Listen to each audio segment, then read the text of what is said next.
গ্রামের একটা লোক ইউটিউব চ্যানেল খুলে একটা গুজব চড়াইতে পারে। ফেসবুকে যা প্রত্যেকের হাতে ফেসবুক আছে, সে এই কাজটা করতে পারে। তো আমার মনে হয় যে এই নিউ যে সময়ের নতুন সময়ের যে চ্যালেঞ্জটা আছে, ওই চ্যালেঞ্জটা নেওয়ার জন্য আপনাদের ক্যাপেবল করে তোলা হচ্ছে এবং অন্যদেরকেও ক্যাপেবল করে তোলা হবে। আইসিটি ডিভিশনের উদ্যোগ আমি স্বাগত জানাই, এবং আমার মন্ত্রণালয়ে যারা আছেন অলরেডি পিআরওরা এসেছেন, এখন তথ্য আপনারা তথ্য কর্মকর্তারা এসেছেন। অন্যদেরও যদি আমাদের প্রশিক্ষণ দেওয়ার সুযোগ বা সেই দরকার থাকে, প্রয়োজন থাকে, আমরা নিব। এবং আমি মনে করি যে বাংলাদেশে সরকারি বিভিন্ন অর্গানে যেখানে এই কাজগুলো রিলেটেড আছে, বিশেষ করে আমার মন্ত্রণালয়তে আছে, অনেকগুলো মন্ত্রণালয় রিলেটেড এই কাজগুলো আছে, যেখানে যে তথ্য বা অপতথ্যের বিষয়টা আছে। এছাড়াও সেক্রেটারিয়েট থেকে শুরু করে অনেকগুলো জায়গাতে এটার বাস্তবতা আছে যে এখানে আসলে অপতথ্য মোকাবেলার দরকার আছে। তো এই জিনিসগুলো আমি মনে করি যে পরবর্তীতে অনুষ্ঠিত হবে এবং প্রশিক্ষণ কর্মকাণ্ড কর্মসূচি চালু থাকবে। আর বাংলাদেশে যে গুজব অপতথ্য আছে সেটা শুধুমাত্র সেন্ট্রালি বা ভারত থেকে আসে এরকম না। এখনো আমরা যেটা দেখতে পাচ্ছি যে গ্রামাঞ্চলে অনেকেই এখনো আছে যারা গত যে জুলাই আগস্টের যে গণ অভ্যুত্থান, এটা তারা মনে প্রাণে মেনে নেন নাই। তো ওখান থেকে এমনভাবে অপপ্রচার চালানো হচ্ছে যে মনে হচ্ছে এই ইভেন্ট কোনোদিন ঘটে নাই, বরং এখানে একটা উল্টো ঘটনা ঘটছে। স্টুডেন্টরাই মূলত হচ্ছে পুলিশকে মেরে ফেলছে এবং স্টুডেন্টরা আসলে জোর করে ক্ষমতা দখল করছে, এরকম কিছু বয়ান আপনারা দেখবেন স্থানীয় জায়গা থেকে আসছে। তো এরকম ভাবে আমি বলতেছি না আপনারা পলিটিক্যাল জায়গা থেকে আপনারা এটাকে ডিল করেন, কিন্তু যেটা মিথ্যা তথ্য এবং অপতথ্য, এটাকে আপনাদেরকে মোকাবিলা করতে হবে।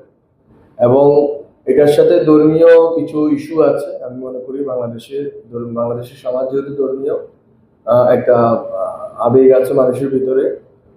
তো ওই আবেগকে পুঁজি করে অনেক সময় অনেক কর্মকাণ্ড হয়, যেটা হচ্ছে স্থানীয় জেলার বা অঞ্চলগুলোতে হয়। সেখানে আমি মনে করি যে তথ্য অফিসারদেরকে এই আপনাদের যে প্রশিক্ষণের সূত্রে আপনাদেরকে স্ট্রং ভূমিকা নেওয়ার আছে। কারণ সোশ্যাল আনরেস্ট যেটা তৈরি হয়, বিশেষ করে ধর্মীয় বিভিন্ন সেক্ট অথবা একজন ইমামকে আমার পছন্দ হইলো না, তাকে আমি একটা অভিযোগ দিয়ে তাকে মারধর করা হইলো, অথবা তার বিরুদ্ধে অভিযোগ আছে, এটা আসলে প্রমাণিত না, কিন্তু ওইখানে একটা এক ধরনের ক্ল্যাশ তৈরি হইলো। এটা কিন্তু আর একটা স্থানীয় জায়গাতে থাকে না। তো একটা অপতথ্য বা একটা মিথ্যা নিউজ কিন্তু আসলে একটা শুধু ব্যক্তির ক্ষতি করে না, বড় একটা সোসাইটির পুরো ফেব্রিকটা নষ্ট করে দেয়। এবং এটা খুব ধীর গতিতে হলেও এটা বাংলাদেশে এটা শুরু হয়েছে, এবং আমি মনে করি যে আরো দিন যত যাবে এই টেনশনটা বাড়তে থাকবে। তো এই ক্ষেত্রে আপনাদের ভূমিকা নেওয়ার আছে, এবং সরকারকে স্থানীয় লোকালিটি থেকে কেন্দ্রীয়ভাবে যারা সরকারে আমরা দায়িত্বে আছি বা সামনে যারা আসবে তাদেরকে সহযোগিতা করার দরকার আছে, যাতে সোশ্যাল আনরেস্ট এবং যে ধর্মীয় জায়গা থেকে সহিংসতা বা হানাহানি না তৈরি হয়। তো এই বিষয়গুলো আমার দিক থেকে বলার ছিল। আপনাদেরকে ধন্যবাদ এখানে আসার জন্য।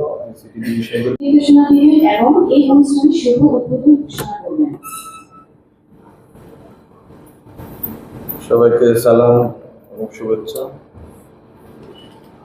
অনুষ্ঠান উদ্বোধন করার একটা রীতি আছে আর কি, বাট আমার এখানে আগ্রহ ছিল বেসিক্যালি গণযোগাযোগ অধিদপ্তরের সাথে আমরা যখন বসছি তখন আমরা দেখছি যে আসলে বাংলাদেশ সরকারের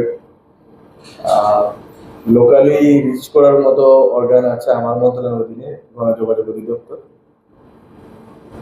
জেলা পর্যায়ে আপনারা তথ্য কর্মকর্তারা আছেন, আর 2-3টা উপজেলা, মোটামুটি 3টা বা 4টা উপজেলাতে আমাদের তথ্য অফিস আছে।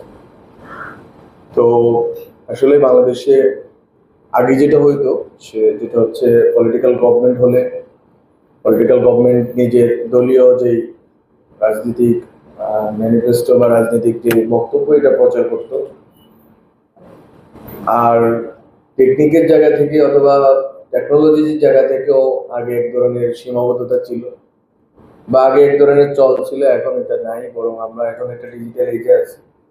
ফলত আমরা চেষ্টা করছি বাবার জন্য, বা আমরা খোঁজার চেষ্টা করছি কিভাবে হচ্ছে যে তথ্য কর্মকর্তা যারা আছেন আপনাদেরকে ওয়েল ইকুইপড করা যায়। এবং আপনারা যেহেতু আপনারা গ্রাসরুটস লেভেলে মানুষের সাথে মিশে প্রোগ্রামের থ্রুতে বিভিন্নভাবে আপনারা মানুষের কাছে যান, সরকারের বিভিন্ন কর্মকাণ্ড এবং জনসচেতনামূলক যেই আপনার প্রোগ্রামগুলো আছে, কর্মসূচিগুলো আছে, এগুলো মানুষের কাছে নিয়ে যান আপনারা বিভিন্ন থ্রুতে, লিফলেট থেকে শুরু করে উঠান বৈঠক থেকে শুরু করে সব কিছু। মূলত আপনাদেরকে প্রশিক্ষিত করা এবং আপনাদেরকে যুগোপযোগী প্রশিক্ষণ দেওয়াটা আমার কাছে মনে হয়েছে গুরুত্বপূর্ণ। এবং এই ক্ষেত্রে আমি যিনি বিশেষ সরকারের প্রধান উপদেষ্টার আহমেদ ভাই, উনি আগে একটি উদ্যোগ নিয়েছিলেন পিআরওদের, আমাদের যারা আমাদের পাবলিক রিলেশন অফিসার থাকেন বিভিন্ন মন্ত্রণালয়ে। আমার কাছে মনে হয়েছিল যে এটা যদি 64 জেলার লোকদের কাছে এটা রিচ করা যায়। তো উনি বললেন যে আমি তো এই কথাটাই ভাবছি, কিন্তু এটা হচ্ছে যে সম্ভব কিনা, বা ওনারা 1-2 দিন আসে প্রশিক্ষণ নিতে পারবেন। এটা যে সম্ভব এটা উনি প্রমাণ করছেন। ওনাকে অনেক ধন্যবাদ এবং আপনাদেরকে অনেক ধন্যবাদ, আপনারা এসেছেন এখানে। আমাদের বক্তব্য হচ্ছে যে আসলে বাংলাদেশে যে বাস্তবতার ভিতরে আছে গুজব, অপতথ্য এবং ভুয়া নিউজ থেকে শুরু করে সবকিছু, এবং গ্রামের বাস্তবতা আরো কঠিন, কারণ ঢাকা শহরের বাস্তবতায় ভুয়া তথ্য বা অপতথ্য এগুলোর ক্ষেত্রে অনেকগুলো প্রতিষ্ঠান গ্রো করছে, কিন্তু গ্রামে বা লোকালিটিতে এই প্রতিষ্ঠানগুলো নাই, এবং লোকালিটিতে ওই সুযোগও নেই, টেকনোলজিক্যাল নোহাও নেই, যে কারণে আপনি হচ্ছে যে এটা দিয়ে উপকৃত হবেন। আর আমার যদি এখান থেকে কেন্দ্র থেকে কোনো তথ্য ভেরিফিকেশনের দরকার হয় আপনার কাছে, আপনি যদি ইকুইপ না হন, তাহলে তো আপনি আমাকে এটা তথ্যটা ভেরিফাই করে দিতে পারবেন না। আমি তো সেন্টারে এখানে কেন্দ্রে আছি, ঢাকা শহরে আছি। আপনি যদি আমার কাছে মেথোডোলজিক্যালি তথ্যটা আপনি বিশ্লেষণ না করতে পারেন, এবং ইনফরমেশন ওয়ারফেয়ারের ভিতরে আমরা এবার পড়ছি, এটা কিন্তু শুরু, কিন্তু শেষ না। এটা শুধুমাত্র অভ্যুত্থানের সরকার হওয়ার কারণে তো এটা একটা ভারতের পক্ষ থেকে এটা একটা বড়সড় রূপ ধারণ করছে, কিন্তু এর বাইরেও রাজনৈতিক পক্ষ বিপক্ষ আছে, আরো সাম্প্রদায়িক জায়গা আছে, বিভিন্ন সম্প্রদায় বিভিন্নভাবে একজন আরেকজনকে দোষারোপের চেষ্টা করবে। তো আমি মনে করি যে এটা পরবর্তী সময়ের আমাদের যে সামনের সময় আসতেছে, এটা চ্যালেঞ্জটা হচ্ছে এরকম যে তথ্য যে অবাধ প্রবাহের কথা আমরা বলি, কিন্তু অবাধ প্রবাহের সাথে সাথে গুজব, অপতথ্য, ভুয়া নিউজ, ভুয়া তথ্য সবকিছু আসবে, এবং এটাকে আপনার যদি ফিল্টার করতে হয়, আপনাদের মেথোডোলজিক্যাল ট্রেনিং যেটা এখন দেওয়া হচ্ছে, এটাও মাত্র শুরু।